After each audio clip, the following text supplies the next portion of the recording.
All right, Power 5 for Week 8 in the National Football League. Chris Brockman, TJ Jefferson with you. What We're up, going to though? run down the top 5 teams in the NFL. I'll start number 5, the Buffalo Bills.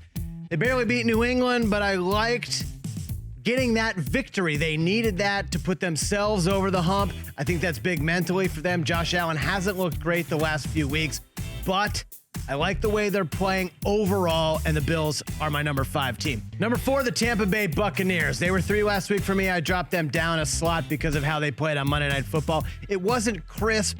It wasn't smooth. You should destroy a bad team like the Giants, and they struggled, but Antonio Brown is coming this week. Obviously, that's going to help, and Tom Brady is Tom Brady, so the Bucs are number 4 for me. Number 3, the Seattle Seahawks. I know San Francisco has been depleted by injuries, but Seattle did what they had to do, what they needed to do. That's a blowout victory. They took care of business. And DK Metcalf, oh, baby, he is the best wide receiver in the National Football League, and Russell Wilson still the MVP through 8 weeks. Number 2, Kansas City Chiefs. Gosh, Patrick Mahomes is so good. 400-plus yards, 5 touchdowns. He now is in the MVP discussion, but the Chiefs did what they had to do, which was dominate a terrible Jets team. And the number 1 team in the National Football League for me, the only undefeated team left in the National Football League, the Pittsburgh Steelers. They went into Baltimore and took care of business. Wow, what a statement win by Pittsburgh here, and they are the best team through 8 weeks in the NFL. TJ, what say you? What it do, Chris? Well, like normal, our Power 5, top 5, a lot of similarities, and this week is no different. Except for my number 5, I'm going to go a little different from you here. Fantasy football makes you do weird stuff, That's right? true. Like watch every single Indianapolis Colts game when you have their defense and their running back, and at one point T.Y. Hilton, who I had to let go.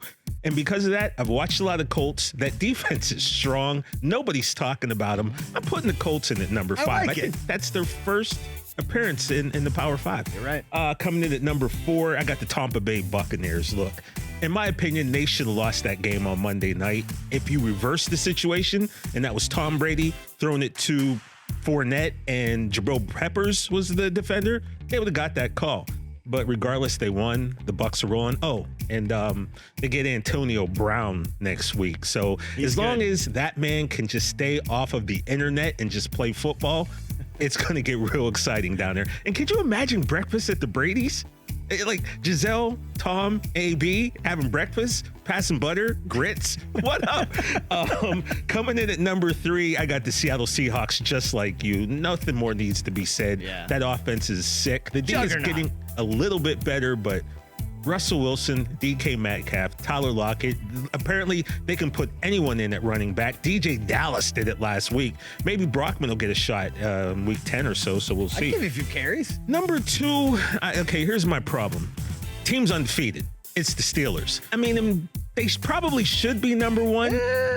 They look incredible, but because Patrick Mahomes exists on the planet Earth, I have to keep Kansas City in as my top team. So Steelers, even though you're undefeated, you're number 2.